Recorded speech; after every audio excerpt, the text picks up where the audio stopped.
warahmatullahi wabarakatuh. Perkenalkan, nama saya Linda Amelia. Saya mahasiswi semester 3 dari program studi manajemen dengan NIM C012361201032. Dibuatnya video ini untuk memenuhi salah satu tugas mata kuliah manajemen operasional yang diampu oleh Ibu Desi Sandia, Sarjana Ekonomi Magister Manajemen. Di sini saya akan membahas mengenai Total Quality Management atau yang sering disingkat dengan TQM pada salah satu maskapai penerbangan di Indonesia, yaitu PT Garuda Indonesia. Implementasi Total Quality Management pada PT Garuda Indonesia. Total Quality Management adalah pendekatan berorientasi pelanggan yang memperkenalkan perubahan, manajemen yang sistematik dan perbaikan terus-menerus terhadap proses, produk, dan pelayanan suatu organisasi. Proses Total Quality Management memiliki input yang spesifik untuk keinginan, kebutuhan, dan harapan pelanggan, mentransformasi atau memproses input dalam organisasi untuk memproduksi barang atau jasa yang pada gilirannya memberikan kepuasan kepada pelanggan atau output. Penerapan Total Quality Management di PT Garuda Indonesia. PT Garuda Indonesia merupakan perusahaan maskapai penerbangan di Indonesia yang meningkatkan kualitas pelayanan agar kepuasan pelanggan menjadi meningkat. Langkah yang dilakukan Garuda Indonesia untuk meningkatkan pelayanan kepada pelanggan. Yang pertama, menata ulang kegiatan operasi dan manajemen di PT Garuda Indonesia agar menjadi penerbangan tepat waktu dan menjadikan Garuda Indonesia memiliki kualitas pelayanan yang prima. Yang kedua, program penumpang setia. Program penumpang setia yaitu program Garuda Miles, merupakan program maskapai bagi para penumpang yang setia menggunakan Garuda. Garuda bisa mendapat setiap melakukan penerbangan yang dilakukan Garuda bersama partner yang akumulasinya dapat ditukarkan menjadi award ticket yang memberi kesempatan ke setiap penumpang untuk mencoba destinasi favorit atau upgrade award penumpang ke kelas ekonomi ke bisnis pada penerbangan pilihan. Sebagai anggota Miles, penumpang juga dapat menikmati banyak keuntungan dan keistimewaan eksklusif seperti check-in khusus di bandara keberangkatan, peningkatan kuota bagasi dan prioritas bagasi serta waktu tunggu untuk reservasi tiket, dan penawaran menarik dari partner Garuda Indonesia di seluruh dunia. Yang ketiga yaitu layanan Wi-Fi. Diperkenalkan pertama kali di dalam armada Boeing 777-300ER tahun 2013. Garuda Indonesia menyediakan jasa Wi-Fi di dalam rute jarak jauhnya, terutama rute ke Eropa. Pada akhir tahun 2013, Garuda memasang di armada A330-200 dan A330-300, baru yang rencananya Garuda Indonesia akan memperluas jaringan Wi-Fi ini ke semua armada mereka. Visi PT Garuda Indonesia. Visinya yaitu menjadi perusahaan penerbangan yang handal dengan menawarkan pelayanan yang berkualitas kepada masyarakat dunia menggunakan keramahan Indonesia. Misinya yaitu sebagai perusahaan penerbangan pembawa bendera bangsa Indonesia yang mempromosikan Indonesia kepada dunia, guna menunjang pembangunan ekonomi nasional dengan memberikan pelayanan yang profesional. Sejarah singkat Garuda Indonesia.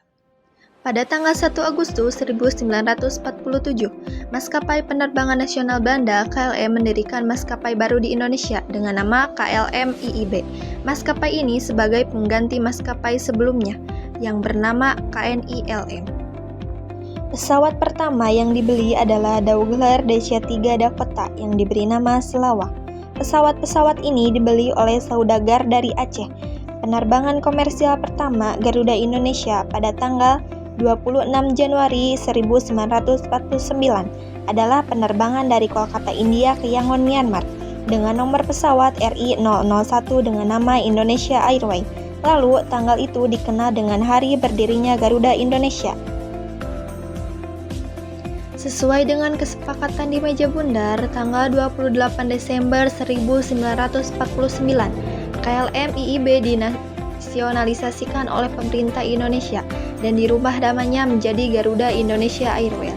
Di tanggal ini, Garuda sudah menambah satu lagi pesawat DC-3 Dakota dan melakukan penerbangan yang membawa Presiden Soekarno dari Jakarta ke Yogyakarta. Dalam penerbangan ini, Indonesia sudah menggunakan nama Garuda Indonesia Airways. Di awal hingga pertengahan 1950-an, Garuda Indonesia sudah memiliki 38 pesawat, termasuk diantaranya 22 pesawat DC-3, 8 pesawat Catalina Seaplane, dan 8 pesawat Convair CP240. Dan di tahun 1956, Garuda melakukan penerbangan pertama ke Jeddah yang mengantarkan 40 jemaah haji Indonesia menggunakan pesawat Convair.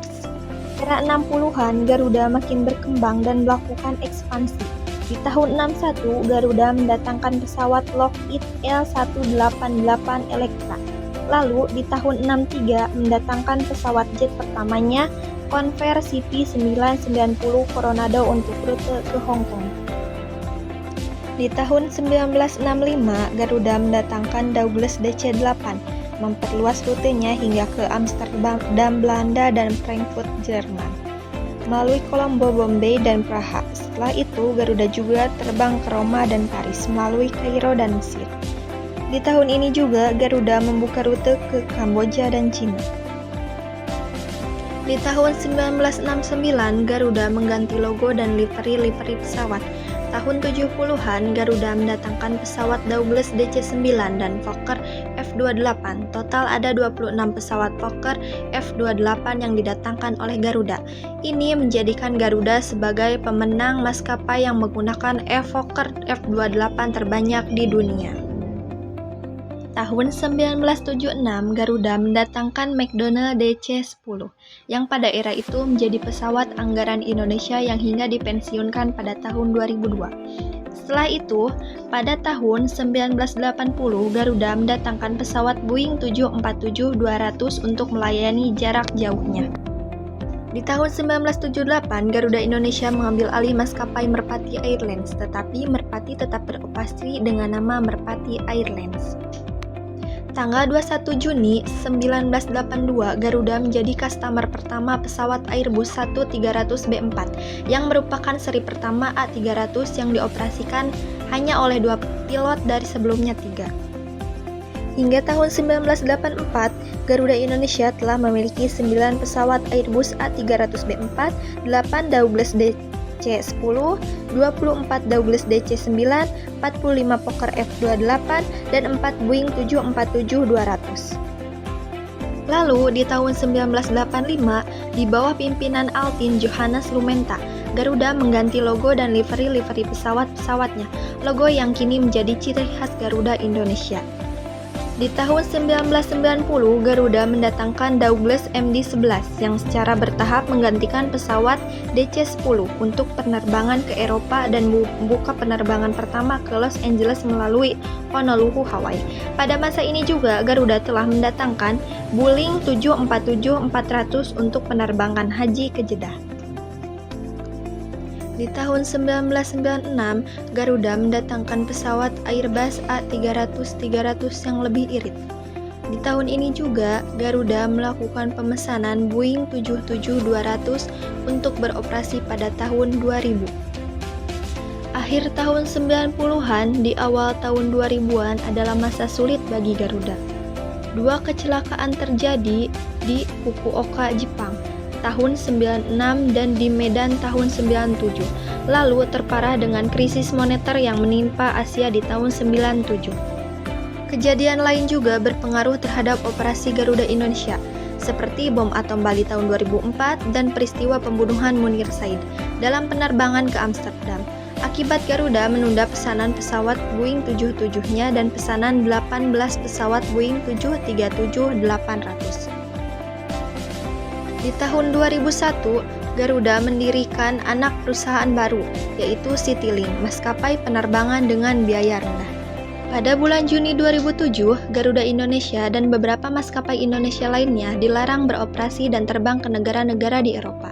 Hal ini akibat kecelakaan Garuda Indonesia Flight 200 yang tergelincir dan terbakar di Bandara Adi Sucipto, Yogyakarta. Baru Juli 2009, larangan ini dihapus dan Garuda bisa beroperasi di Eropa. Di tahun 2009, setelah larangan ke Eropa dihapus, Garuda melakukan perbaikan besar-besaran dengan program Quantum Leap, termasuk mengganti livery pesawat, seragam staf, logo, dan menambahkan armadanya dari 62 menjadi 116 pesawat. Garuda Indonesia go publik pada bulan Februari 2011 dengan mayoritas saham dimiliki pemerintah Indonesia. PT Trans Airway membeli 10,9% saham Garuda senilai 1,53 triliun rupiah. Pada bulan Maret 2014, Garuda Indonesia resmi menjadi anggota SkyTeam. Untuk merayakan ini, beberapa pesawat Garuda dirubah menggunakan livery SkyTeam. Di akhir 2014, Garuda mendapat rating 5 bintang dari Skytrax. Rating 5 bintang adalah rating tertinggi yang diberikan kepada maskapai penerbangan. Hingga tahun 2018, Garuda memiliki 143 pesawat yang beroperasi, di antaranya 7 pesawat Airbus A330-200, 17 Airbus A330-300, 17 pesawat ATR 72600, 73 pesawat Boeing 737-800, 1 pesawat Boeing 737 MAX 8, 10 pesawat Boeing 777-300ER, dan 18 pesawat Bombardier CRJ-1000. Selain itu, masih ada 14 Airbus A330-900, 49 pesawat Boeing 737 MAX 8 yang masih dalam pesanan. Di tahun 2018, Garuda kembali mendapatkan penghargaan dengan awak kabin terbaik di dunia. Penghargaan ini juga sebelumnya diraih pada tahun 2017, 2015, dan 2014 dengan jumlah penerbangan lebih dari 600 penerbangan per hari. Garuda Indonesia memberikan layanan terbaik melalui konsep Garuda Indonesia Experience yang mengedepankan keramah tamahan dan kekayaan budaya Indonesia. Menurut data 2015, Garuda Indonesia adalah maskapai penerbangan Indonesia terbesar kedua setelah Lion Air.